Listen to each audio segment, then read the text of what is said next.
Sejam bem-vindos e bem-vindas a mais uma edição do Barão Entrevista, esse esforço de coletivas com a mídia independente promovido pelo Centro de Estudos da Mídia Alternativa Barão de Tararé. Eu sou Rita Casaro, da coordenação do Barão, e hoje conduzo aqui essa conversa que vai ser muito importante, que trata de um assunto muito relevante para a classe trabalhadora e para a sociedade como um todo.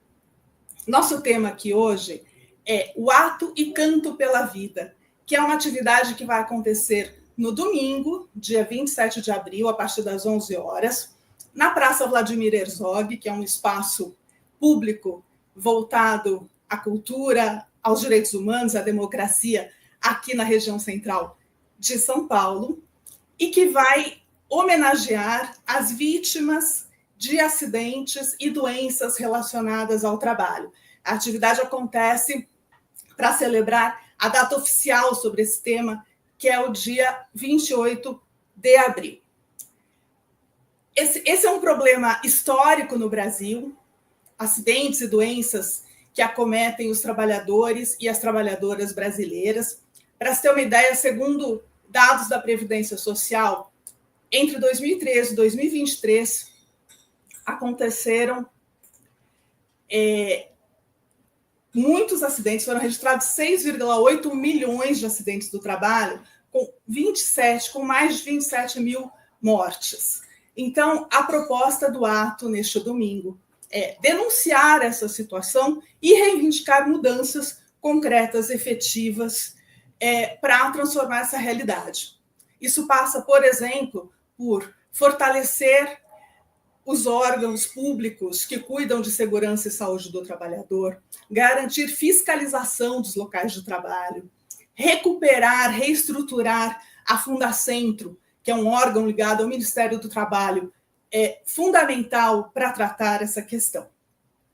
Então, nós temos aqui esse tema muito relevante, muito importante, e temos uma atividade que promete ser muito relevante também para dar visibilidade a essa questão, e é uma atividade que acontece com almoço, assinado pelo chefe Og Dória, música com os inimigos do batente. Então, ali é uma festa cultural em defesa da saúde e da segurança do trabalhador e por mais justiça no Brasil. Quem vai falar sobre esse tema e sobre essa atividade são nosso entrevistado e a nossa entrevistada, que eu já convido para entrar aqui na tela comigo, que são Carlos Aparício Clemente. Tudo bem. O Clemente é coordenador do Espaço da Cidadania e assessor dos Sindicatos Metalúrgicos de Osasco e região, o Sidmetal Osasco. Ele tem atuação com foco na luta por saúde e segurança do trabalhador, sendo uma das principais referências do movimento sindical nesse tema. Eu entrevisto o Clemente sobre isso há muitos anos. Milita ainda pela inclusão das pessoas com deficiência no mercado de trabalho e ele participa da organização da celebração do Dia Internacional em Memória das Vítimas de Acidentes e Doenças Relacionadas ao Trabalho há 2 décadas. Esse evento que vai acontecer agora no domingo. E teremos também a Maria Maeno. Boa tarde, Maria. Boa tarde, Rita. Boa tarde, Clemente. Boa tarde. A Maria Maeno é médica, pesquisadora da Fundação Jorge Duprá Figueiredo de Segurança e Medicina do Trabalho, que é a Fundacentro, esse órgão ligado ao Ministério do Trabalho e Emprego, que eu já mencionei. Tem experiência na área de saúde coletiva, com ênfase em saúde do trabalhador, atuando principalmente nos seguintes temas: políticas públicas, organização e gestão do trabalho e seus impactos na saúde do trabalhador, prevenção de incapacidade e reabilitação profissional, lesões por esforços repetitivos e acidentes do trabalho. Ela também coordena o grupo de pesquisa em saúde do trabalhador e da trabalhadora do Instituto Walter Lezer. É graduada pela Faculdade de Medicina da Universidade de São Paulo, tem mestrado e doutorado em saúde pública pela mesma instituição. Boa tarde, Clemente, boa tarde, Maria, seja bem-vindo e bem-vinda, e eu acho que é uma oportunidade muito bacana ter vocês dois aqui, que são duas férias, duas referências nesse tema, falando aí de aspectos, podendo abordar aspectos diferentes dessa questão. Para entrevistar o Clemente e a Maria, nós vamos ter aqui uma super bancada de jornalistas, que serão a Daiane Santos, do Brasil 247, a Conceição Lemes, do site Viu o Mundo, a Thalita Galli, da TVT, a Lourdes Nassif, do jornal GGN, o Anderson Moraes, da revista Fórum, e a Mariana Serafini, da Carta Capital. Vai funcionar assim, nós vamos ter 2 blocos, com 3 jornalistas em cada um. Daqui a pouco a gente convida o primeiro bloco para entrar aqui. Cada jornalista vai poder fazer aí uma pergunta para os dois, dirigida aos dois, ou uma para cada um. Na sequência dessa pergunta, o Clemente e a Maria respondem e a gente vai sucedendo desta maneira. Quando tiverem respondido as perguntas desse primeiro bloco, a gente se despede e recebemos o segundo bloco de jornalistas para continuar o papo. A ideia é que a nossa atividade aqui tenha no total 1h15. Então, a gente vai trabalhar aqui com a ideia de respostas objetivas para a gente ter uma dinâmica bacana. Mas, enfim, o importante é passar o recado.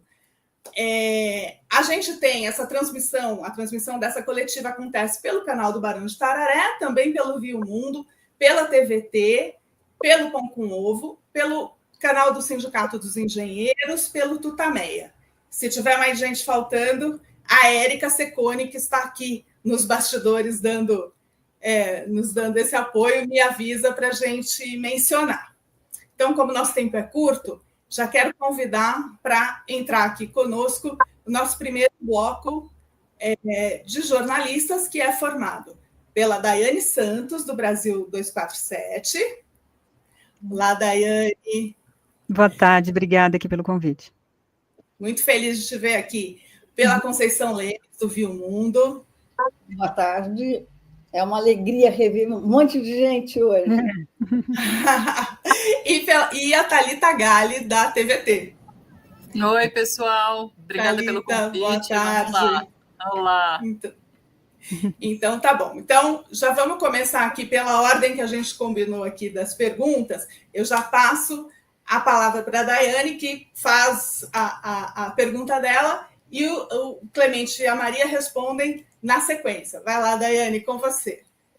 Obrigada, é sempre bom estar aqui. O Clemente e a Maria Noemi são referências, como disse a Rita. Eu trabalhei durante 10 anos no movimento sindical. Quando queria falar sobre esse assunto com seriedade, com profundidade, era com vocês dois aí que a gente ia atrás, ia pegar informações. Então, fico muito feliz em estar aqui revendo e, infelizmente, tratando de um assunto que muda pouco nesse país, né? É preciso trazer aqui à luz todos esses números e acho que a gente contribui bastante para botar essa pauta também no bojo da questão aí da reforma que se busca fazer, né, com a jornada de trabalho, com outras pautas do movimento sindical, às vésperas também do 1º de maio. Então, queria direcionar aqui a pergunta primeiro para o Clemente, para que ele falasse um pouco sobre esses números especificamente que trouxe a Rita aqui para a gente. O que, na avaliação dele, revela da realidade do mercado de trabalho, esse volume de acidentes. Um trabalhador morre a cada 3 horas no Brasil, vítima de um acidente de trabalho, no local de trabalho. O que isso revela diante de um cenário de mercado de trabalho hoje em aquecimento, né, vários investimentos para retomar a indústria no Brasil. É importante que a gente entenda quais são as causas disso, né, mas isso revela uma falta de atuação pública, mais uma atuação firme das entidades sindicais. O que isso pode representar de fato, para que a gente entenda qual é o cerne do problema? E doutora, eu queria entrar na questão dos setores da economia que mais concentram esses índices de acidentes e doenças ocupacionais. Ou o mercado de trabalho hoje é tão precário e tão danoso que vai criando doenças ocupacionais de forma muito generalizada. Obrigada, Daiane. Clemente, pode... Beleza. Primeiro, eu agradeço a pergunta e revê-la. Gente, esses números mostram o descaso total que hoje há no Brasil em relação com as condições de trabalho e com a vida das pessoas. É um país que precisa de ter pessoas com empregabilidade para poder manter a economia, mas as pessoas poder manter as suas vidas, poder manter os seus sonhos, são pessoas que estão morrendo precocemente no trabalho. Tá? Esse acho que é a grande leitura das informações, mas um descaso que está por trás disso. Tá? Acho que é esse descaso que, inclusive, está levando a um ato que vai acontecer, o ato e canto pela vida. Mas é um descaso assim, a cada 45 segundos tem um registro de acidente de trabalho formal no Brasil. Mas metade da população brasileira que está trabalhando está na informalidade. Né? Então, nem chega na Previdência Social essas questões. Mas quem é que está se acidentando? Quem é que está morrendo no ambiente de trabalho? Tá? Então, eu estou lendo muito notícias espalhadas no Brasil mostrando esse descaso. E assim, é uma loucura.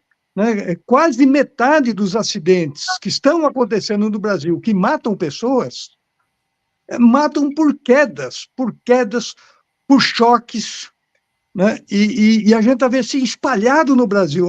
O sistema de energia elétrica no Brasil, por exemplo, antigamente eram conduzidos por funcionários de empresas públicas. Tudo isso foi terceirizado. As pessoas morrem que nem animais jogados para um lado e para o outro.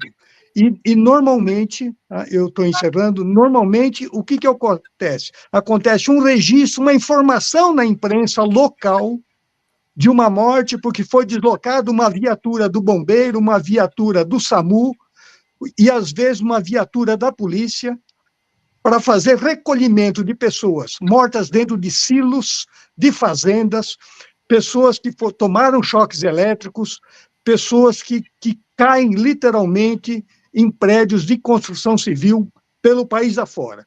Na maioria das notícias, não tem nem o nome do trabalhador que morreu. Tá? Não tem a idade. E, às vezes, que aparece a idade, mostra aquilo que a gente já sabia. São jovens de, em média, de até 35 anos, a grande média das pessoas que morrem e adoecem gravemente no Brasil. Acho que é esse retrato do descaso, porque as investigações é só farofa. Tá? No fim, não acontece absolutamente nada, porque não chega, muitas vezes, nem no Ministério do Trabalho essas informações. Obrigada, Clemente. Maria. Olha, eu acho que o Clemente já colocou algumas questões. Bom, primeiro eu gostaria de agradecer e cumprimentar as jornalistas aí, que eu vejo com muita frequência nas telinhas aí, tá? Então, eu gosto muito, né? O Clemente já comentou aí essa questão do descaso que existe, não é? Eu diria o seguinte, primeiro que esses números estarrecedores que você mencionou, Rita, são bastante subnotificados, não só no setor informal. Estão fora do setor informal mesmo, está fora mesmo o setor informal, porém estão fora os setores públicos, servidores públicos também, que são formais, porém não estão contemplados nesse número do INSS. A outra questão é que mesmo o mercado formal, então trabalhadores do setor privado, metalúrgicos, bancários, setor de alimentos e frigoríficos, também esses são muito subnotificados, porque esses dados são aqueles que as empresas emitem comunicação de acidente de trabalho. Então, são as empresas que reconhecem que houve um acidente de trabalho ou uma doença relacionada ao trabalho. E isto é muito importante a gente salientar, porque as empresas tendem a ocultar esses eventos que acontecem, a não ser quando há uma morte ou um caso muito grave de um acidente muito mutilante, etc. Então, essa é uma questão importante para dizer o seguinte: nós temos que produzir os nossos números reais. Então, nós temos que traçar um caminho para produzir os números reais. A outra questão que eu gostaria de levantar são os setores que o Clemente levantou. Todos os anos morrem trabalhadores de queda de altura, eletrocução, trabalhadores se acidentam nos frigoríficos, as trabalhadoras domésticas também, que são a maior parte informalizadas, entregadores de aplicativos, etc. E pessoas do setor público também se acidentam muito. Agora, por que esses acidentes continuam ocorrendo? Primeiro, é uma questão de, quando a gente vai equacionar, quando as empresas vão trabalhar para... o que entra no negócio das empresas? Entra no negócio o dinheiro, o lucro, em segundo lugar, o meio ambiente, algumas vezes, muito lá embaixo, e zero lugar do trabalhador. Então, se o trabalhador não entrar na equação, não teremos ambientes que não propiciem acidentes de trabalho. E a outra coisa, só para finalizar, é que as investigações, elas são investigações que não passariam por um crivo de qualquer pessoa experiente em análise de acidente de trabalho. Faz de conta que se investiga acidente ou doença. Então, é isso. Obrigada, Maria. Conceição, está com você. Eu vou pegar a carona nessa última fala da doutora. Quer dizer, é um faz de conta, doutora, quando você diz que, enfim, você vai fazer a investigação, mas é mais ou menos, né? O que acontece? Isso pegando essa carona que eu achei muito importante o que você colocou. E uma outra questão que eu faria para os dois, que é o seguinte: quando a gente fala em acidente do trabalho, obrigatoriamente tem que se falar em prevenção. Essas medidas dependem da empresa, né? Mas é preciso que o trabalhador esteja consciente do risco, quer dizer, entre outras coisas, para se proteger. Isso supõe ele estar informado, supõe ele levar o problema ao sindicato, o sindicato questionar a empresa. Qual é o caminho para isso, considerando que os sindicatos tão fragilizados, essa questão de saúde do trabalhador nunca foi levada efetivamente a sério pelos sindicatos, como deveria ter sido levado, assim como é a questão do SUS. Até hoje, os sindicatos, né, o SUS é empurrado com a barriga, né? O trabalhador, em função dessa situação que ele está vivendo, ele está com medo, né, está com mais medo de questionar a empresa, ser demitido, quer dizer, ele está mais sozinho. E esse trabalhador que tem carteira assinada. Isso sem falar do mundaréu de gente precarizada, informal, Como fazer prevenção? Qual o caminho para a prevenção nesse quadro tão tenebroso? Eu não lembro de um momento tão ruim como esse que nós estamos vivendo. Porque antes você ouvia falar aqui e ali, e hoje a coisa meio que, sabe, sumiu. Não sei se é impressão minha ou se é real. É isso. Dirigida aos dois, né, Conceição? Mas e a doutora respondeu aquele finzinho que ela falou, que eu achei muito importante. Vamos manter a ordem, Clemente, depois Maria? Beleza. Olha, você tem... A Maria começa? Ou eu? Acho que a doutora, porque ela ia responder aquela pergunta, não é? Eu tinha falado você, mas ela já está na posição. Vamos lá, Maria. Legal, legal. Tá bom. Bom, em relação à questão da investigação, vejam só. Quando acontece os acidentes aéreos, eles são relativamente raros, não são? São raros. Mas eles despertam grande comoção pública, como deve realmente, despertar, e os acidentes são investigados. Todo mundo corre atrás da caixa preta para ver os detalhes, para que novos acidentes não ocorram. Por que acontece isso? Porque as empresas têm medo de repercussões negativas, ninguém quer ser dono de uma empresa que o avião cai. Segundo, existe uma grande comoção da imprensa, inclusive, e destacam-se as vidas das pessoas. Acidentes de trabalho não, são muito mais frequentes, 2.500 mortes, 2.700 mortes por ano, né, com exceção do ano de 2017 e 2020, que foi um pouco menos, mas acontece isso formalmente, fora aqueles que não aparecem. E por que isto acontece? Porque as repercussões são mínimas. Acontece, muitas vezes uma morte aparece no jornal uma vez e pronto. Depois todo mundo esquece, ninguém sabe o que aconteceu, os acidentes se repetem pelas mesmas causas. Isto é, não se previne, não é como um acidente aéreo que vão atrás do fabricante, vai se corrigindo e tal, e existe um sistema que vai aprendendo com os erros. No nosso caso, não. No caso dos acidentes de trabalho, não se aprende com os erros porque as vidas valem menos socialmente. Então, acho que essas são questões que a gente deve levar em conta, são as desigualdades e iniquidades no tratamento das grandes consequências de acidentes. A outra coisa que se levantou, Conceição, que eu achei fundamental, você colocou uma série de coisas importantes nessa coisa dos acidentes, né? Existe uma tendência a culpabilizar o trabalhador. Então, toda vez que acontece algum acidente de trabalho, a pergunta que vem à mente de muita gente, não é só de um ou dois, não vem de muita gente, o que será que ele fez errado? Será que não houve negligência por parte do trabalhador? Agora, vejam, vou pegar um exemplo muito simples. Acidente de trabalho, o trabalhador está lá em cima, lá na construção civil, e despenca lá de cima, e morre. Isso acontece muito, muito, né? E por que acontece? Muitas vezes o cara não está com cinto de segurança. Ele não estava com cinto de segurança, portanto, ele foi negligente.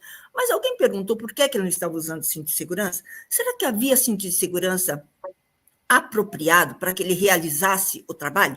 Será que ele estava com andame? Será que tinha guarda-corpo? Será que tinha linha-vida? Será que tinha redes de proteção para conter o trabalhador mesmo que ele caísse? Existem várias barreiras que poderiam ter evitado o acidente de trabalho, mas isso não é questionado.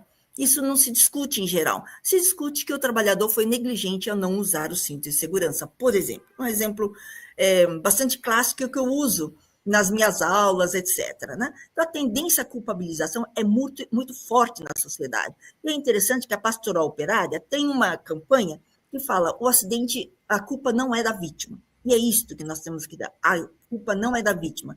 Quem fornece as condições de trabalho, quem oferece as condições de trabalho, a organização e a gestão do trabalho é a empresa. Né? Inclusive, a pressa com que as pessoas trabalham, muitas vezes fazem com que elas negligenciem, entre aspas, as condições ideais, porque senão elas não trabalhariam. Existe um direito formal de recusa ao trabalho perigoso, só que isso não é exercido pela falta de democracia nas relações de trabalho, né? E isto não se conta. Então, a negligência é das empresas, não é do trabalhador. A negligência é das empresas, isso é importante que se diga, e a saúde do trabalhador, como eu disse, não é priorizada pelos setores governamentais, nenhum governo, nem federal, nem estadual, nem municipal, nem pelo movimento sindical e nem pela sociedade. Então, nós temos uma situação crônica que poderia ser evitada, porém, não o é. Acho que é importante essa afirmação que você faz, porque acho que é um concurso de situações que garantem esse descaso. Começa ali da empresa, né, que ela não está nem aí de uma maneira geral, há empresas responsáveis, há um descaso do Estado brasileiro, do Estado mesmo, e também há um descaso do próprio movimento sindical. Olha, pela primeira vez, nos atos de 1º de maio, aparece o tema saúde e segurança do trabalho, é dessa forma que ele aparece, nas prioridades, na última prioridade da agenda do 1º de maio, unificado aqui em São Paulo, pela primeira vez, tá? Mas o que eu vejo também, eu estou desde que eu tinha 21 anos de idade, que eu tenho acompanhado essa discussão né, quando eu cheguei no movimento sindical, e não sou mais dirigente, mas eu lembro o tempo todo, quando a gente fazia dossiês por aqui, para denunciar situações, né, eu estou falando enquanto metalúrgico, mas eu vi isso enquanto ali na formação do Departamento Intersindical de Saúde, ou participando em comissões nacionais, eu sempre via isso, o trabalhador que não se cuida, mas aí a gente vai ver. Toda a estrutura que está montada é para culpar o trabalhador. Nós chegamos a mostrar para então o delegado-geral de polícia do Estado de São Paulo, em 1997, que praticamente todos os relatórios de investigação policiais de acidente de trabalho concluíam que o morto era o culpado. Nós mostramos isso, o que levou, inclusive, a uma movimentação dos sindicatos e também, eu lembro do então nascente Serviços de Saúde do Trabalhador, eu lembro que o CAL estava ali participando nessa movimentação, que levou à criação de uma estrutura policial no estado de São Paulo para a investigação dos acidentes de trabalho, orientando os delegados de polícia no estado. Durou pouco, tá? Durou pouco, isso foi na gestão do governador Mário Covas, foi lançada até uma cartilha para a polícia em março de 1998, mas logo que o Covas deixou de ser governador, aquilo foi destruído. Tá? Mas isso era uma coisa recorrente, quer dizer, a polícia não sabe investigar acidente de trabalho, ela não sabe. Quem sabe investigar? Você tem até algumas pessoas com boa vontade, mas não sabe, não foi preparado para investigar acidente de trabalho.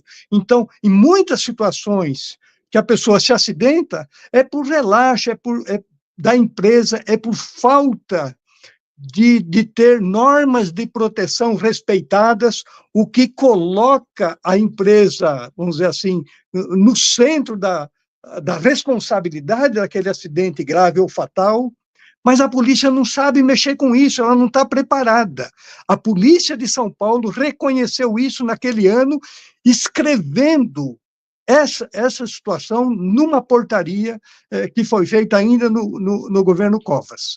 Mas até hoje, assim, de lá para cá, o que a gente vê, a polícia continua do mesmo jeito, né, não conversa com outras instituições, o Ministério do Trabalho foi definhando, ele está definhando gente preparada para a investigação, foi se aposentando, foi morrendo, né, por idade. O Ministério do Trabalho, né, hoje, tem menos de 1/3 dos funcionários, de auditores fiscais que ele precisa ter, tá? Inclusive é uma das pautas que será discutida num evento de domingo, Ato e Canto pela Vida, tá? Então ele está definindo a Fundacentro, que é o órgão de pesquisas do Ministério do Trabalho.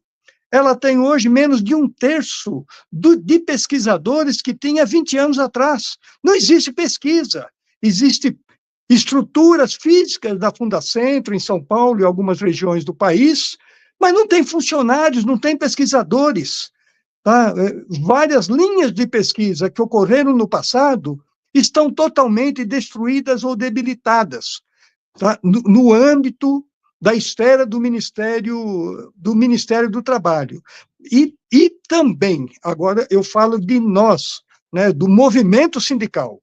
O movimento sindical, ele precisa sempre levar um puxão de orelha para ele perceber que a defesa dos interesses do trabalhador, que está ali na pauta da vida dos sindicatos, é também a defesa da sua vida, das suas condições de trabalho, que ele não adoeça, que não haja discriminação do trabalho, né? Também é discutir salário, também é discutir participação de lucros e resultados, mas não essa participação de lucros e resultados que, no fim, leva o trabalhador a ficar doente para atender às metas colocadas pelas empresas. Então, fatores, né, que juntos levam a essa situação terrível que nós estamos vivendo nesse momento. Quer dizer, e não foi só no governo anterior, Bolsonaro é antes, essa situação de destruição, de decadência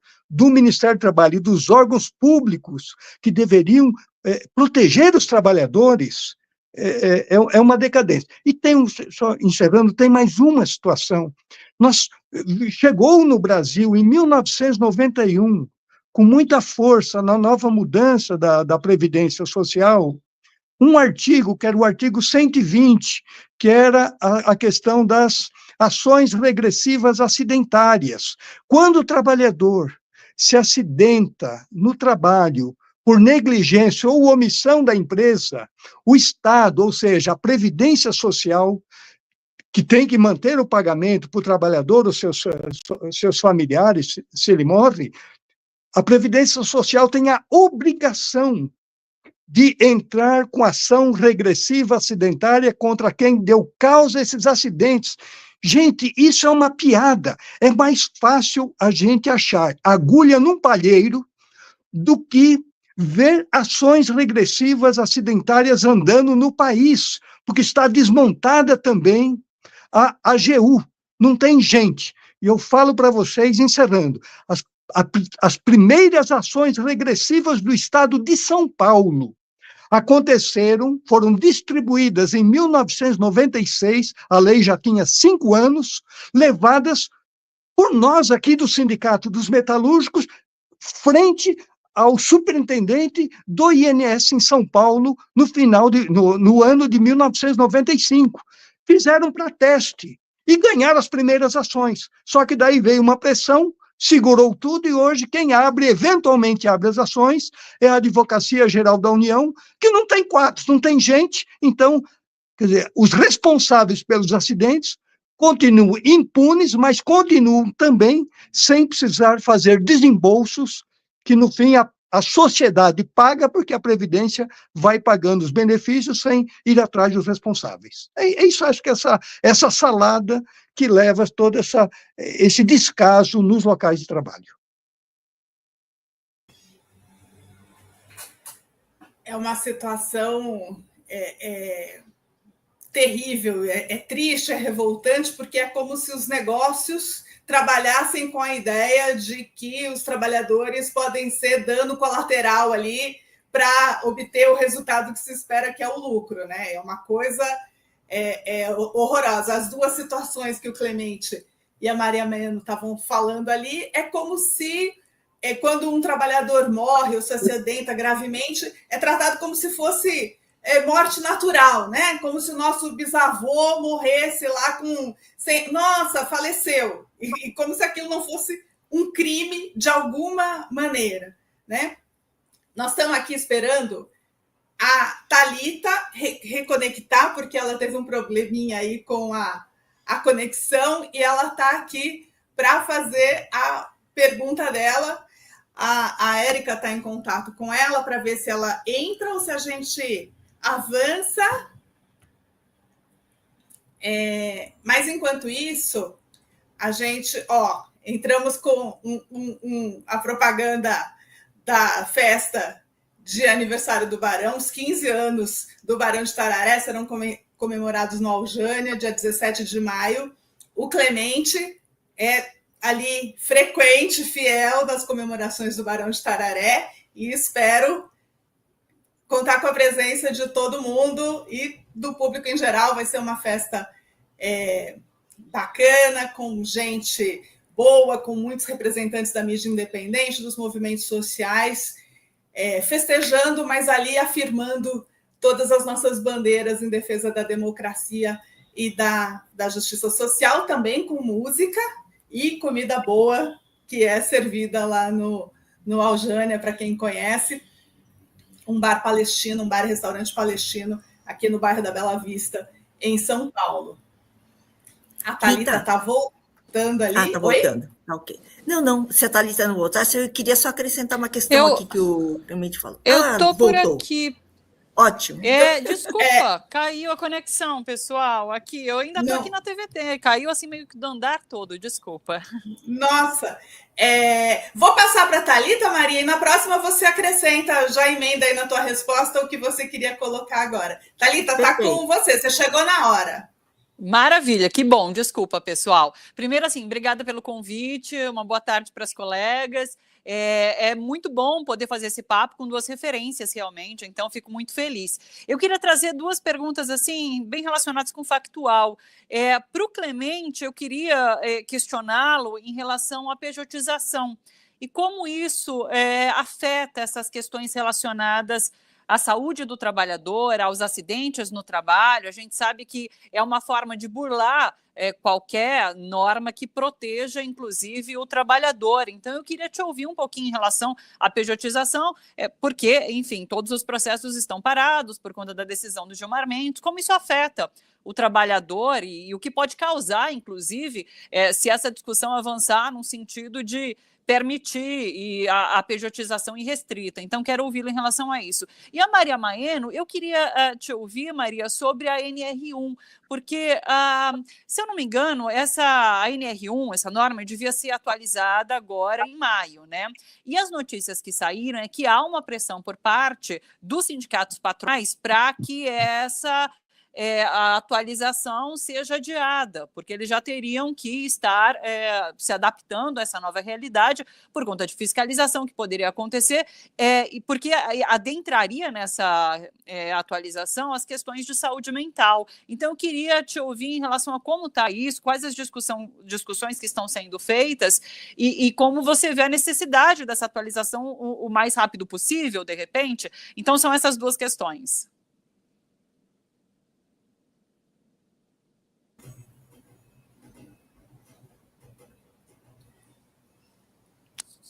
Clemente?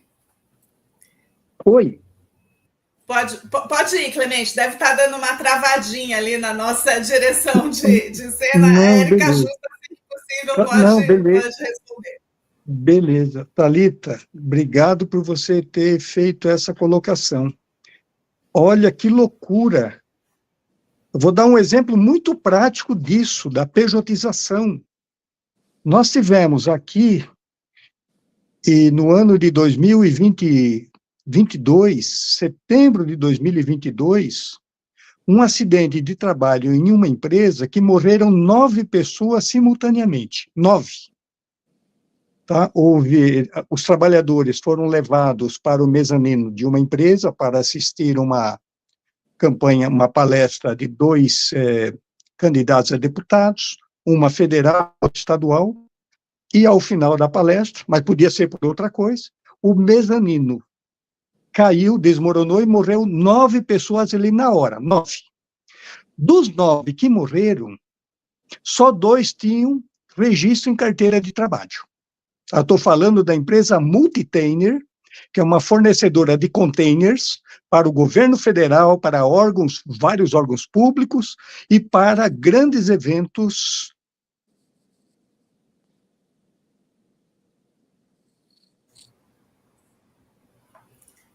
Morreram 9 pessoas ali e 2 tinham carteira de trabalho registrado. 2 pessoas.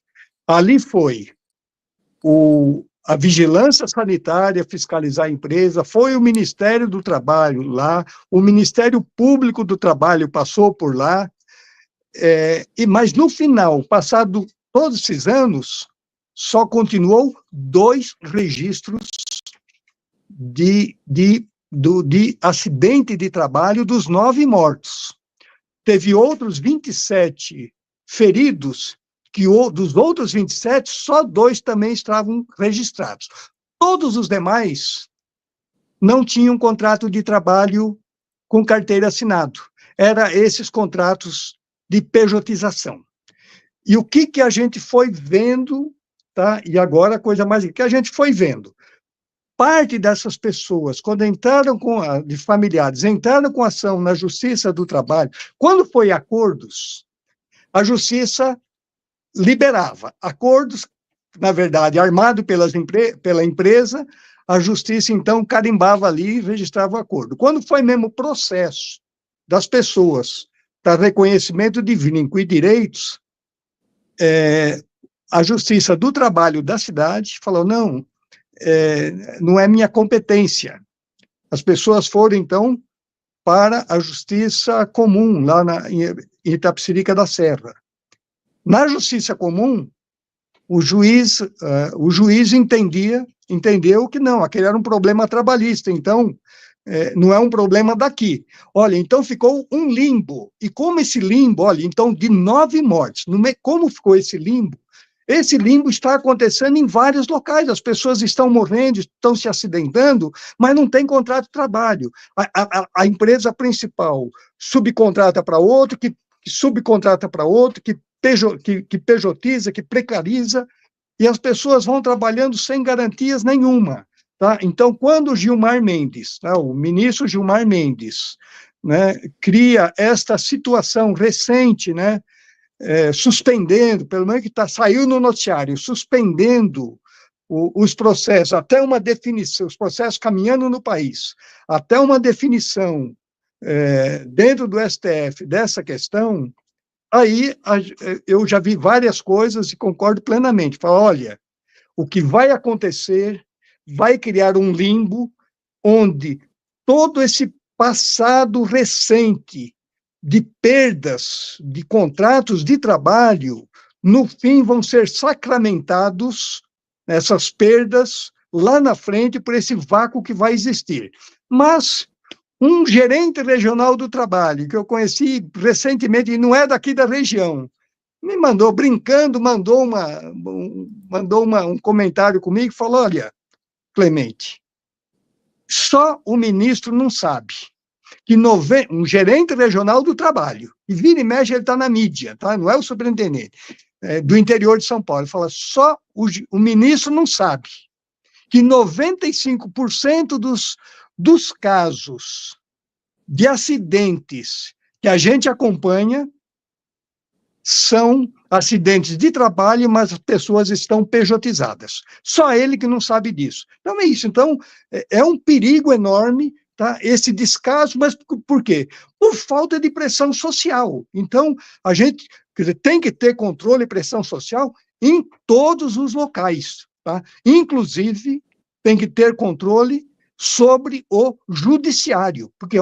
nesse caso, é um absurdo contra os trabalhadores e, na verdade, está dando de mão beijada para as empresas, tá? Uma coisa que jamais poderia acontecer. Isso, inclusive, esse limbo que está ficando pode aumentar a pejotização e a retirada dos poucos direitos de aqueles que ainda o têm aqui no Brasil.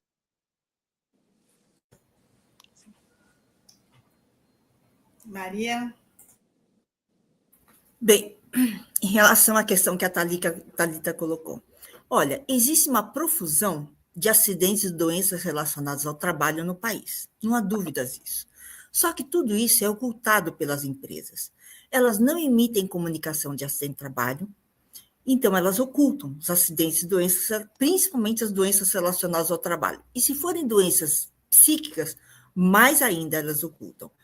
Existe uma negligência pelo poder público, como o Clemente mencionou, que não entra com ações regressivas e desrespeito à legislação, inclusive. Existe, desde 2006, um dispositivo legal que se chama Nexo Técnico Epidemiológico, que nada mais é do que a aplicação de estatísticas e epidemiologia, há muito tempo já utilizadas pela saúde coletiva, para presumir um nexo. É um nexo presumido para identificar o nexo causal entre o trabalho e uma doença. E isso é muito importante, principalmente para problemas psíquicos. Bem, essa é a questão. Agora, frente a isso, só para dar uma ideia dessa subnotificação, a imprensa notificou, registrou com muito alarde, recentemente o número de benefícios concedidos para problemas de saúde mental, 480 mil, 400 e alguma coisa assim, 460 mil de um ano para outro, de 2023 para 2024 e tal. E, de fato, isto aconteceu. Mas o que a imprensa não noticiou é que o número de problemas psíquicos considerados relacionados ao trabalho continuam exatamente a mesma coisa.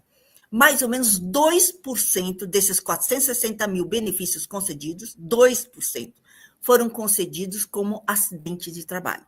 Então, essa é uma outra forma de ocultação que o próprio poder público, o INSS, faz também, e não é por acaso. Isto, na minha opinião, é uma forma de proteger as empresas há muitos anos, há muitas décadas, e esse rolo compressor continua a acontecer.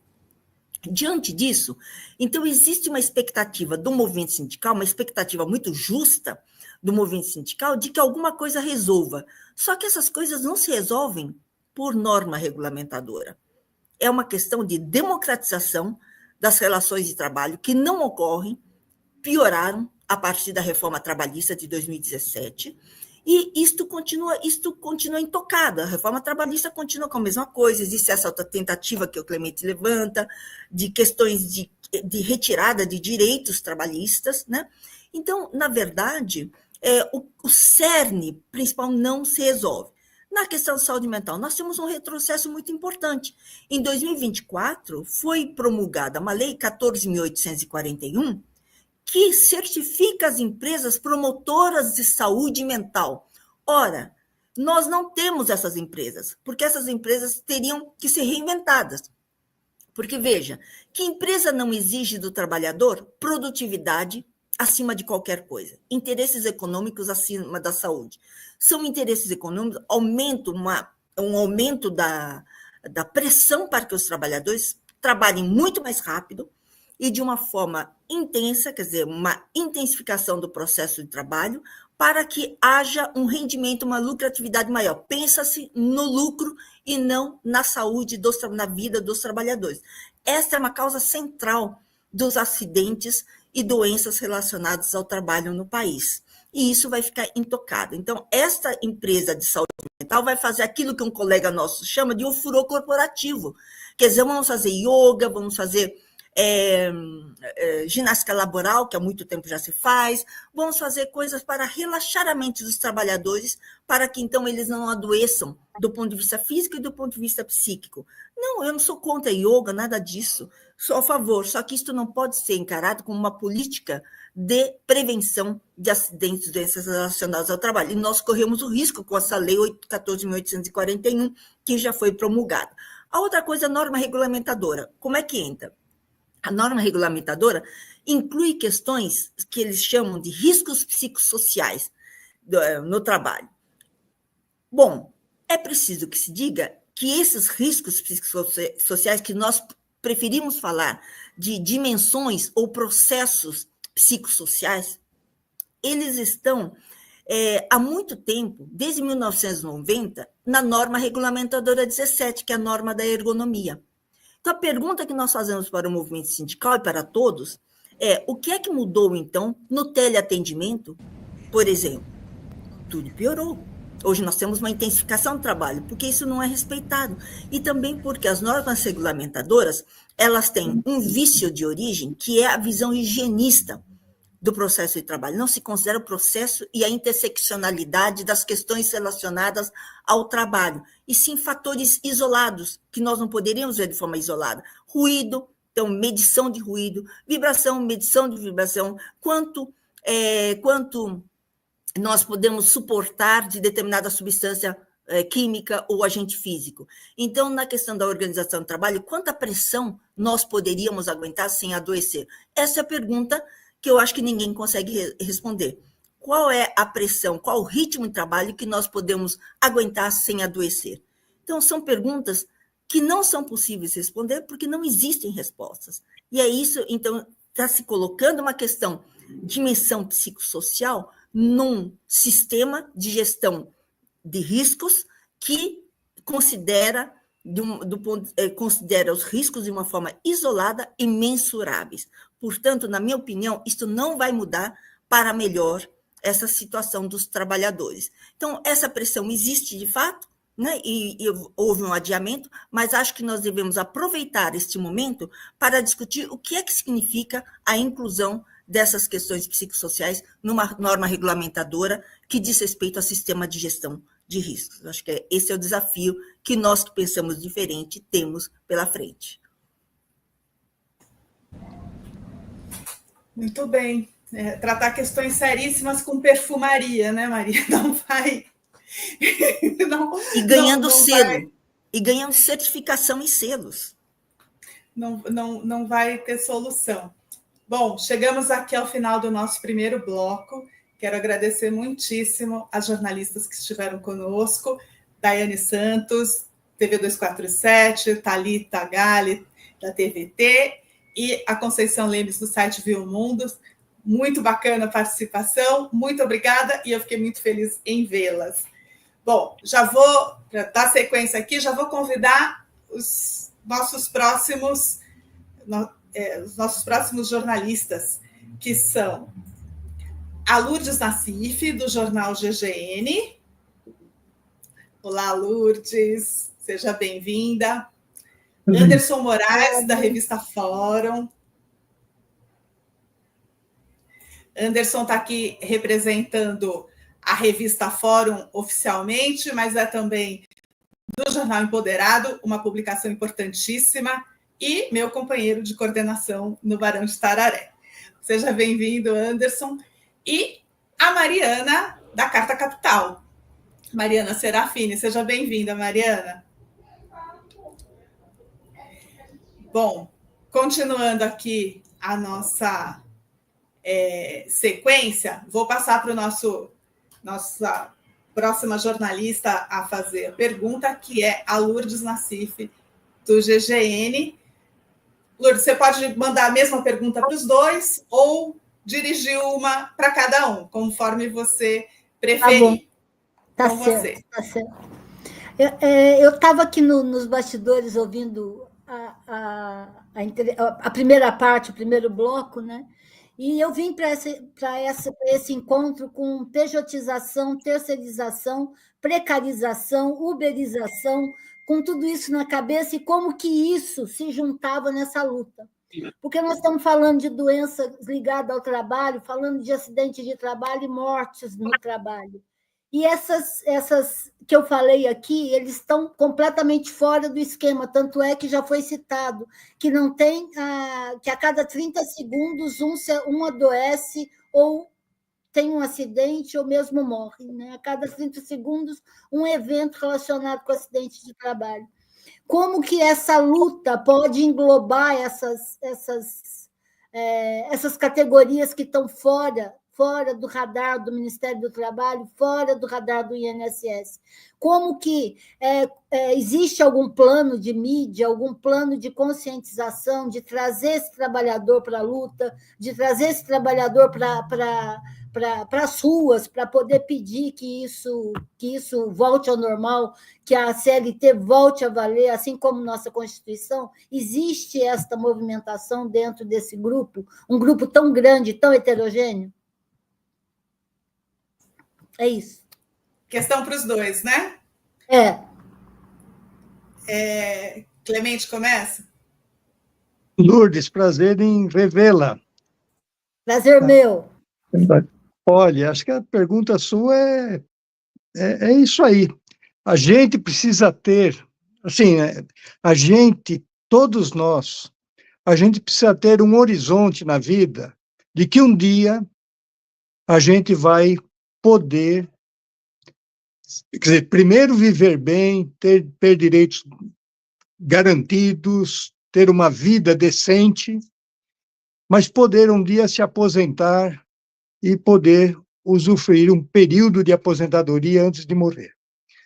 Para a gente garantir isso, nós temos que ter um sistema que garanta direitos agora. Então, todas essas formas de uso de pessoas, né, para fazer trabalhos que anteriormente eram trabalhos que as pessoas faziam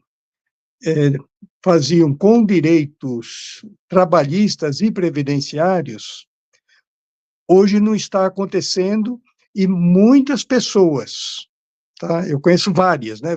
Muitas pessoas que trabalham nesses serviços uberizados, precarizados, só vai perceber a necessidade dessas garantias no momento que ele adoece ou que ele fica doente. Eu tenho um exemplo na família, um sobrinho que entregando pizza na moto, na cidade de Taboão da Serra, chocou-se a moto com um carro e ele perdeu parte da perna. A dificuldade, ele conseguiu um rabicho ali previdenciário, porque ele tinha trabalhado numa empresa anteriormente e ainda deu para pegar um rabicho daquilo. Mas quantas pessoas estão internadas nos hospitais, tá? E é muito, nas UTIs, hospitalares públicas, privado não, estão internados em tratamento e sem direito nenhum nesse momento. Quer dizer, ter consciência sobre isso, eu acho que vai ajudar a fazer essa mudança para o futuro. Mas nós, do movimento sindical, tem obrigações claras de fazer a defesa, tá, de que todos tenham garantias, de fato, para poder trabalhar com segurança e olhando esse futuro, olhando previdência, quer dizer, poder se manter ao longo da vida num sistema, tá, num sistema que ele vá contribuir. Tem que ter isso. Senão fala, eu vou trabalhar aqui, não vou contribuir, lá na frente eu faço. Não, isso não existe. Vem um acidente, vem a doença, e a pessoa fica absolutamente a Deus dará. Então, acho que é uma luta. O movimento sindical também tem que ter consciência para essa luta, tá? Mas o que é plantado é que, olha, agora você é o seu próprio empresário. Se agora você tem uma moto, você é o seu empresário. Não, não é isso.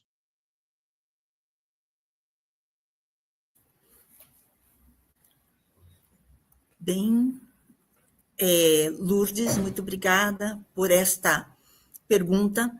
Quer dizer, a pergunta nós temos situações diversas, de vínculos empregatícios, no entanto, todos estão sendo precarizados, de todos os pontos de vista, não só econômico, mas também do ponto de vista de direitos sociais, né? Eu acho que a ideia, eu julgo isso tão relevante, a saúde das pessoas tão relevante, dos trabalhadores, porque todos são trabalhadores, todas as pessoas em idade adulta são trabalhadores e trabalhadoras, portanto, nós não podemos tratar como um nicho, como um segmento da sociedade. É a grande maioria, são todos trabalhadores e trabalhadoras. Então, nós temos que trabalhar com a ideia de que essa é uma questão central para uma sociedade sustentável, de todos os pontos de vista, né? Então, nesse sentido, eu acho que a saúde do trabalhador deveria ser tratada como a fome foi tratada pelo primeiro governo Lula e vem sendo tratada também em todos esses anos. Quer dizer, é necessária uma política intersetorial, foi necessário naquele momento uma política intersetorial contra a fome, contra a insegurança alimentar e insegurança nutricional. E para isso criou-se um sistema chamado sistema de segurança alimentar e nutricional. Criou-se um sistema por lei. E aí todos os ministérios foram envolvidos. Não foram 1, 2, 3, 4 ministérios. São 21 ministérios, inclusive a Casa Civil e a Secretaria da Presidência da República foi criada e coordenada para que se acabasse com a fome no Brasil. Conseguimos acabar com a fome com esse sistema em 2014. Infelizmente, o Brasil passou por um retrocesso político e voltou à fome, mas vai sair novamente graças a esse sistema.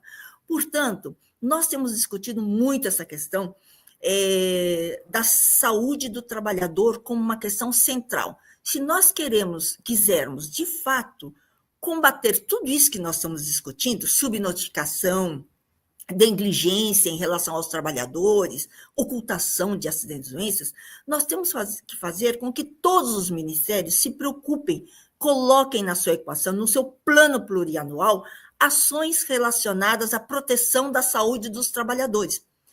Então, direitos humanos, LGBTQIA+, é um segmento da população que sofre muito no trabalho. O que direitos humanos tem a falar de ação, falar e atuar na questão da saúde do trabalhador. O Ministério das Mulheres também, o movimento das mulheres também, o que é que esse ministério e esse movimento tem a falar também em relação à mulher trabalhadora, que, diga-se de passagem, é a maioria da população trabalhadora, da classe trabalhadora no país. O Ministério do Desenvolvimento e Assistência Social, o que temos a dizer se nós temos 50% ou um pouco menos de população trabalhadora informal? E a saúde, por óbvio, trabalho e previdência social, claro. Agora, além desses ministérios, que eu digo que são aqueles ministérios que cuidam dos mortos e feridos, como o Clemente destacou agora, nós temos que fazer com que o Ministério da Fazenda, o Ministério da Agricultura e Pecuária, o Ministério do Turismo também se preocupem com os trabalhadores. O que o Ministério da Fazenda tem a falar? Ele induz políticas de investimento econômico. Esse investimento econômico tem que ser acompanhado de proteção, medidas de proteção aos trabalhadores. A agricultura e pecuária também é um setor extremamente acidentogênico e adoecedor. O que é que esses ministérios têm de proteção à saúde do trabalhador? O turismo é a mesma coisa. Não é um turismo predatório que nós queremos um turismo que preserve a natureza e o ser humano e o trabalhador. Então, eu acho que nós estamos defendendo essa proposta da criação de um sistema nacional de saúde do trabalhador e da trabalhadora, com a participação de todos os ministérios, para que todos os pejotizados, terceirizados, precarizados, todos possam ser contemplados e seja tratado como uma questão central, não só dos governos, mas também pelos municípios, estados e também pelos movimentos, pelo movimento sindical, pelos movimentos sociais. Muito se fala do Ministério do Trabalho e Fundacentro, que são fundamentais, o fortalecimento dessas estruturas são fundamentais, mas também temos que falar do SUS, que desde 1988 tem atribuições na área de prevenção, na área de assistência e na área de reabilitação em relação aos trabalhadores, à saúde dos trabalhadores, que tem que ser fortalecido de uma forma, porque é o sistema que chega capilarmente a todo o país e a todos os lugares do país, tem um papel central nesse sistema que nós estamos propondo, que é de saúde do trabalhador e da trabalhadora. Obrigada, Maria. Com a palavra agora para fazer sua pergunta, o Anderson Moraes. Rita, eu queria quebrar o protocolo em um segundo só. Primeiro, eu queria agradecer por estar aqui, que eu estou tendo a oportunidade de ter uma aula aqui com pessoas que têm paciência e didática, e eu, como uma pessoa que sou do movimento negro e faço jornalismo na base, eu quero fazer um convite aberto aqui para vocês estarem no meu programa da Fórum, porque tem muita coisa legal para passar lá no programa, e eu queria aproveitar a audiência aqui, Ritinha, para falar para a gente que é do campo progressista, vai ter uma reunião agora para a gente discutir essa remoção, no mínimo, né, maldosa que está sendo feita pelo governo do estado de São Paulo, a favela do Moinho, e eu queria chamar a atenção que todo mundo possa contribuir, pastor Daiane, pessoas incríveis aqui, muita gente querida aqui, que a gente possa fazer um barulho, porque não pode ficar o governo do estado está realmente fazendo um governo maldoso no nível de crueldade. Desculpa, antes de fazer a pergunta, trazer isso, mas não tinha como não utilizar esse espaço para falar sobre isso. Eu queria fazer para os dois perguntas relacionadas a um campo específico, sobre ambiente tóxico, né, ambiente de trabalho que acaba exigindo demais, e tem duas situações. O Lula acaba de pedir a demissão do presidente do INSS. Como isso impacta, né, a vida do trabalhador que precisa do INSS? E outra, o call center é um lugar onde eu estive por 6 anos e eu vi todas as situações de assédio moral, a torturas psicológicas até, e agora nós temos um agravante, a inteligência artificial tomando espaços de trabalho, por exemplo, em call centers de banco. Como que vocês veem essa situação do INSS, que está ali para apoiar o trabalhador, e agora no meio do escândalo, perdendo o seu presidente, e a inteligência artificial que traz mais, que ela pode ser utilizada para contribuir, mas a princípio ela está trazendo uma saúde mental debilitada dos profissionais. Obrigado. Obrigada, Anderson, e muito oportuna a lembrança. Crueldade contra o povo brasileiro acontece de todo jeito, né? Impressionante. Vai lá, Clemente. Sim, Anderson, acho que foi legal aí você ter colocado essa questão dos ambientes tóxicos. Acho que o maior problema, um dos maiores problemas hoje que os trabalhadores, as trabalhadoras estão enfrentando nos ambientes de trabalho, inclusive nos ambientes onde eles estão trabalhando em remoto, mas assim, no trabalho, é a questão do assédio moral, assédio sexual e violências no trabalho, as pressões no trabalho, essas violências. Eu falo para você, eu acompanho aqui a história recente aqui dos metalúrgicos de Osasco e região, e boa parte hoje das demandas que chegam ao sindicato dos trabalhadores em relação a chefias, a condutas, está ali ligado a assédios e também está ligado ali a essas violências no trabalho. Tá? O sindicato descobriu que não tem como discutir isso, buscar justiça, pedir fiscalização, isso não resolve, pessoal, primeiro não tem e não se consegue fazer provas, né, há muito tempo. Então, tem resolvido isso com assembleias e denúncias na porta das empresas e nos meios de comunicação do sindicato. Então, está conseguindo reverter muitas situações. Mas quando a pessoa, hoje, ele tá trabalhando até remoto, né? Eu acho que todos nós aqui, vira e mexe, quem tem conta bancária, vira e mexe, recebe um telefonema de alguém, uma mensagem de alguém se dizendo, ou às vezes até gerente da sua conta. E você responde, e depois, no finalzinho, oferece um tipo de serviço. E você aceita ou não. Um pouco tempo depois, você recebe uma avaliação.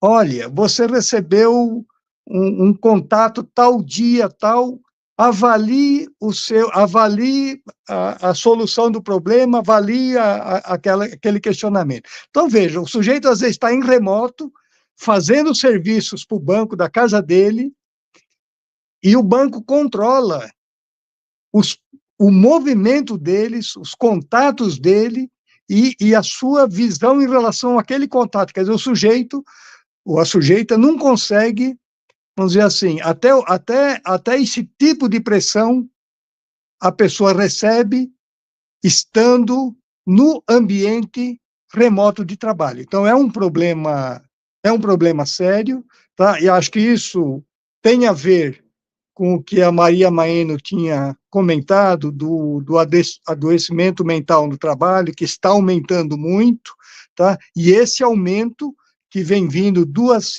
desse adoecimento mental, muitas vezes ele é provocado por esses assédios permanentes que cada vez mais as pessoas estão sofrendo, ou ali no trabalho físico, ou físicos, outros colegas de trabalho, ou no seu trabalho de forma remota. Tá?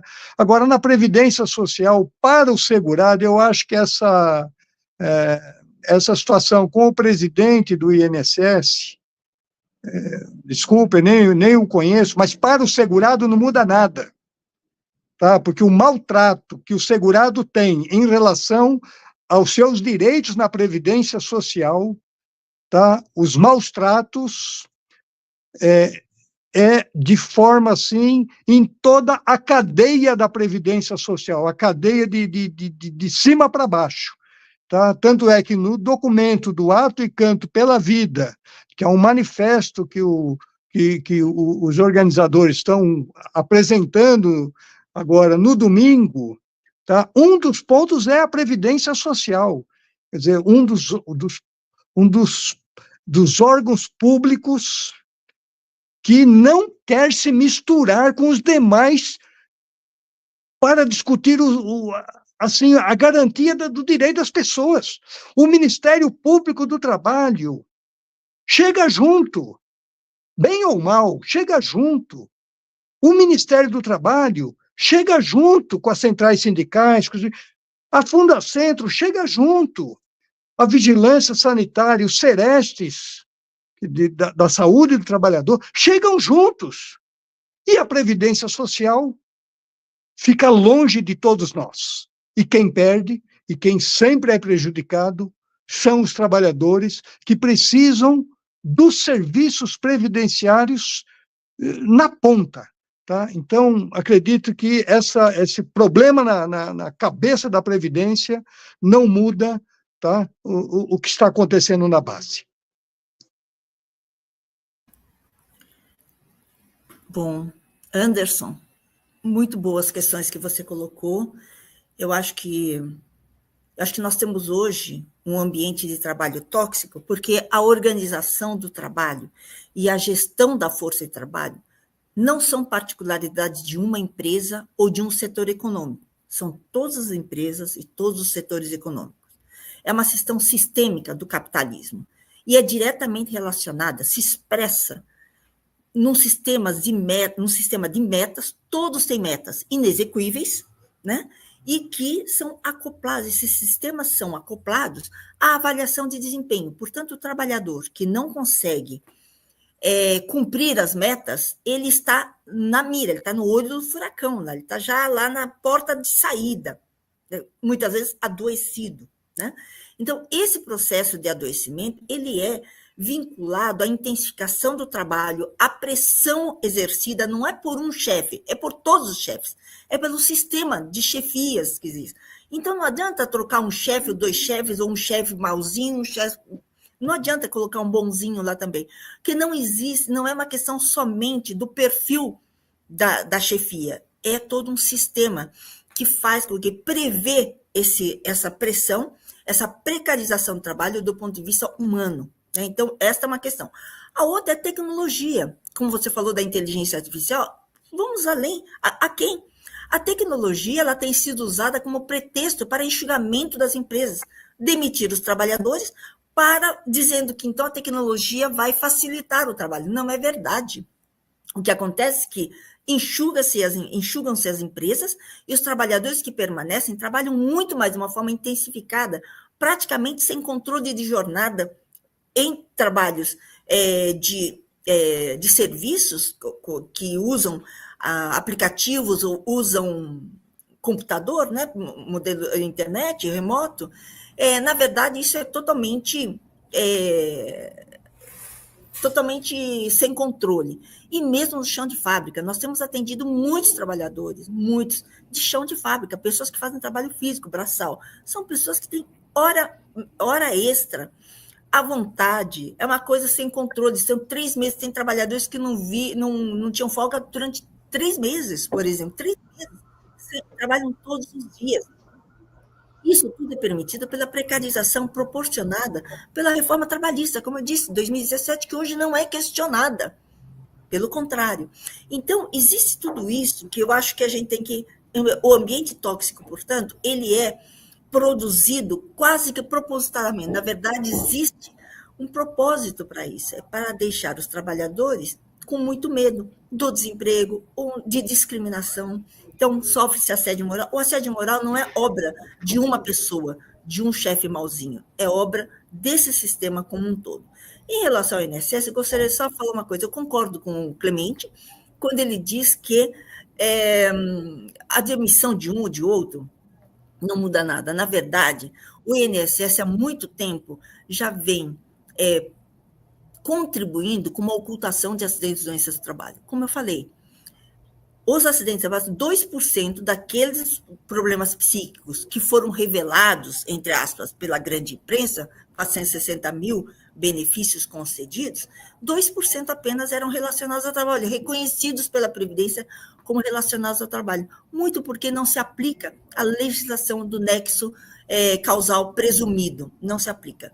Então, existe essa distorção. E a outra coisa, a Previdência vem se afastando cada vez mais dos segurados. Você sabe que não tem mais agência praticamente, então as agências não recebem mais presencialmente. Então, o trabalhador que não tem familiaridade com o sistema informatizado é obrigado a usar meu INSS para pedir qualquer benefício. Eles não têm internet estável, a maioria não tem familiaridade com a internet, e eles ficam, portanto, é uma forma de impor uma barreira a mais no acesso aos direitos previdenciários. Portanto, a Previdência Social e o INSS têm que sofrer uma profunda democratização interna e acesso a caixas pretas que eles têm aos montes. Então, eu acho que esse é um desafio do governo e da sociedade. Mas eu acho que o presidente mudar ou não mudar, não sei, também não o conheço, mas também os motivos têm que ser bem analisados também, porque há também uma intenção de desgaste também dos ministérios e dizer que a Previdência Pública, por exemplo, sofre esse tipo de problema. Então, é que é melhor privatizar, porque existe um processo de privatização em curso há décadas, que até agora não foi possível, mas muitas questões sistêmicas do INSS fazem com que o INSS funcione até como uma seguradora privada. Então, isso a gente tem que estar atento e não cair em armadilhas também. Maravilha, obrigado, viu? Ótimo. Obrigada, Maria. Mariana, agora com a palavra aí para fazer suas perguntas. Oi, gente, boa tarde. Queria primeiro agradecer ao Barão pelo convite. É sempre um prazer dividir essa bancada com colegas que eu admiro tanto. E agradecer por essa aula que a gente está tendo aqui sobre saúde do trabalho. Eu queria puxar o gancho um pouquinho do que o Anderson falou e perguntar para a doutora Maeno sobre a questão do adoecimento mental dos trabalhadores. De acordo com o Ministério da Previdência, nos últimos 10 anos, triplicou o índice de casos de afastamento do trabalho relacionados à saúde mental. No ano passado, foram mais de 307 mil trabalhadores afastados por essas questões. Aí eu queria saber, doutora, se isso demonstra que a sociedade se importa mais com esse aspecto da saúde do trabalhador e, portanto, a gente está tendo mais diagnóstico sobre isso, ou se, de fato, o ambiente do trabalho tem se tornado um ambiente mais adoecedor, mais enlouquecedor. E para o Clemente, eu queria voltar à questão da pejotização, da uberização do trabalho, que acho que é impossível a gente não se debruçar muito sobre isso. Eu entrevistei recentemente, Clemente, um trabalhador de aplicativo, e ele me falou uma frase que não saiu mais da minha cabeça. Ele falou assim: o iFood é quem mais mata motoboy hoje no Brasil e ninguém faz nada. E aí eu fui ver uma pesquisa de uma ONG do Rio de Janeiro, o Instituto Cidadania, e eles demonstraram que mais de 40% desses trabalhadores de aplicativo já sofreram algum acidente de moto ou de bicicleta, expostos à violência do trânsito. A gente sabe que depois da reforma trabalhista, a qualidade do trabalho se precarizou muito, e esses trabalhadores precarizados dos aplicativos, eles já alteram a paisagem das grandes cidades, né? Eles são tantos. Então, qual que é o desafio para o sindicato, para o mundo que defende o trabalho, através dos sindicatos, se aproximar desses trabalhadores e combater esse ambiente tão perigoso, tão adoecedor do trabalho? Obrigada, Thalita. Maria começa, depois Clemente. Olhe, bem, que os ambientes de trabalho são cada vez mais produtores de doenças e acidentes, isso eu não tenho dúvidas, porque nós vemos isso no dia a dia nosso, em todos os ramos econômicos, como eu disse.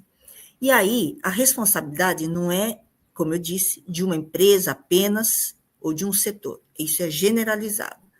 Isso acontece porque há uma negligência em relação às condições de trabalho. E existe uma negligência, por quê? Porque as repercussões são muito pequenas, quando acontecem acidentes de trabalho e mesmo mortes. As repercussões duram 1 dia, 2 dias, tem um processo aqui, daqui a 10 anos está se discutindo alguma coisa. Então, o sistema é um sistema que favorece a falta de providências em relação a ambientes saudáveis. E isso é proporcionado pelas políticas econômicas que nós temos. Por isso que eu digo que a política econômica e do processo de produção tem que ser colocado tem que ser colocado em xeque. O sistema capitalista que nós vivemos tem que ser colocado em xeque. E aí eu englobo também o setor público nessa história, porque o setor público também adquire cada vez mais, incorpora cada vez mais a lógica do privado. No setor público, por exemplo, ao mesmo tempo que o SUS discute e valoriza a política de humanização do SUS, que quer dizer, o nosso cuidado com a saúde não é produzir salsicha, não tem a mesma complexidade de produção de salsicha, pelo contrário, a produção de saúde necessita de atenção individual para as pessoas, além da coletiva, de individual, porque cada caso é um caso. Mas só que as pessoas têm que ter tempo, têm que ter cabeça e têm que ter preparo para isso. E isso a gente não vem tendo por causa do sistema de gerenciamento do Sistema Único de Saúde, que é cada vez mais burocratizado, baseado em procedimentos, em números também. Então, eu digo que o mundo brasileiro está desse jeito, e o mundo mesmo também, e o brasileiro em particular. E em relação às doenças relacionadas ao trabalho, existe uma subnotificação geral. E em doenças mentais relacionadas ao trabalho, doenças psíquicas, aquilo que eu falei, que existem 460 mil, de fato, que mereceram o benefício de afastamento, porém, considerados acidentes de trabalho, são 2% disso. Portanto, se a gente olhar isoladamente as estatísticas do INSS, nós concluiremos que a maior parte dos brasileiros que estão sendo afastados por problemas psíquicos, estão sendo afastados do trabalho, estão sendo afastados por problemas que não têm nada a ver com o trabalho. Apenas 2%. Então, existe uma ocultação por parte das empresas que não emitem comunicação de acidente de trabalho, nesses casos, e por parte da Previdência Social também, que não reconhece aqueles casos evidentes de problemas psíquicos relacionados ao trabalho, mas a Previdência Social faz vista grossa e descumpre, inclusive, a Lei 8.213, artigo 21A, que fala que todos os casos em que há uma relevância estatística em determinados ramos econômicos devem ser considerados acidente de trabalho. Quer dizer, as categorias econômicas, os ramos econômicos em que há um adoecimento de determinado tipo em grande profusão, tem que ser considerada relacionada ao trabalho até prova em contrário. A Previdência não está aplicando esse nexo técnico epidemiológico. E, inclusive, outra questão, existe uma coisa chamada teste médico, que é muito positiva, que quer dizer o seguinte: todo trabalhador que busca o serviço da Previdência e tem um relatório médico que diz que ele está incapacitado para o trabalho, ele pode entrar na Previdência Social solicitando esse benefício, e o ateste médico faz com que a Previdência dê automaticamente esse benefício por um certo tempo.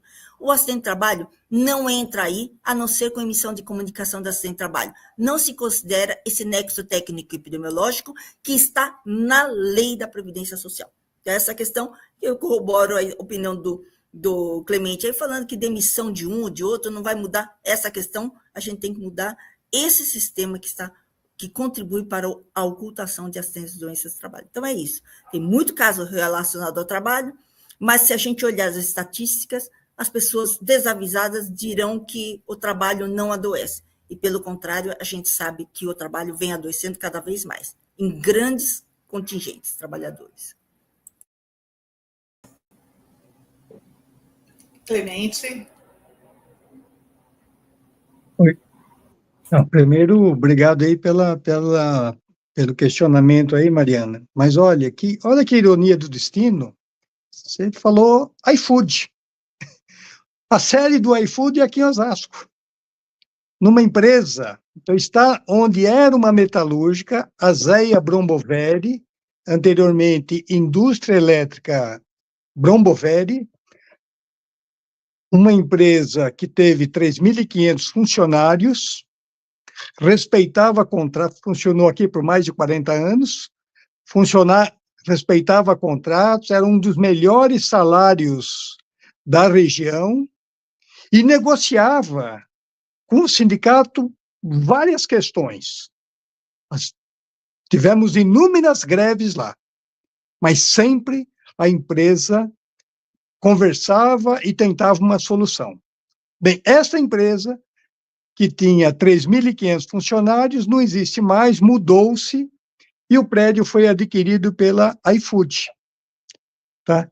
Que, pelo contrário, você tem trabalhadores, pessoas, né, carregando nas costas a marca do iFood, mas sem garantia nenhuma, né?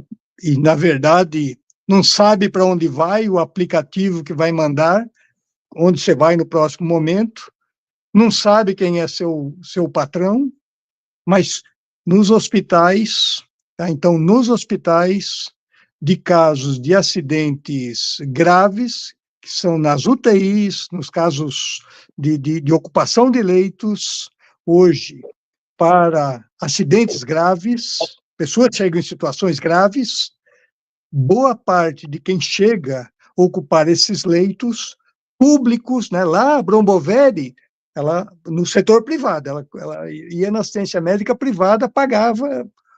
Aqui não, é na rede pública que vai garantir a recuperação ou minimizar a situação de saúde da pessoa, tá? Quer dizer, então, hoje, essas pessoas estão vinculadas a uma unidade, que aí está pertinho, está a 1 quilômetro daqui, de onde eu estou, tá? Que tem lá a grande fachada de iFood, mas as pessoas estão jogadas para um lado e para o outro, sem direito. É uma luta, tá? É uma luta, porque essas pessoas conseguem, pelo menos, assistência médica pública, se precisar, quando é atropelado, tá? Quando é atropelado, aí consegue o atendimento.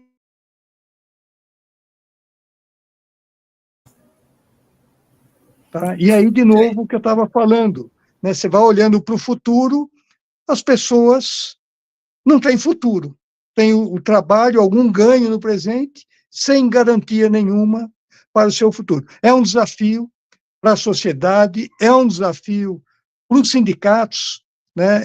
Entenderem essa situação também, apoiar para garantir, vamos dizer, um sistema que haja proteção social para todos. Acho que é um desafio para a nossa sociedade.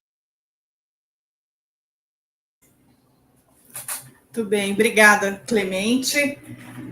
Bom, chegamos aqui ao final do nosso Barão Entrevista, dessa coletiva tão importante. Eu acompanho esse tema há muito tempo, porque trabalho no movimento sindical, entrevistava o Clemente lá na gloriosa imprensa osasquense e aprendi um monte de coisas agora nessa hora e meia que estamos aqui reunidos. Então, acho que prestamos um serviço aqui, e especialmente com esse tema indo para a pauta desses veículos que são super importantes, e com essa bancada de jornalistas aqui, peso pesado, realmente é muito bacana.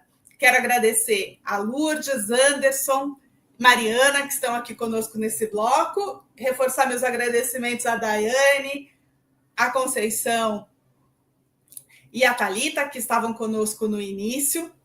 Agradecer muitíssimo ao Clemente e à Maria Maeno, que nos deram aqui pacientemente, didaticamente, uma aula fundamental sobre esse assunto. E quero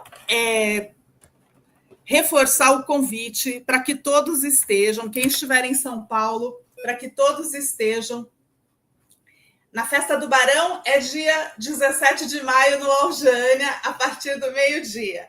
Mas quero reforçar o convite também para o Ato e Canto pela Vida, neste domingo, 27 de abril, a partir das 11 horas, na Praça Vladimir Herzog.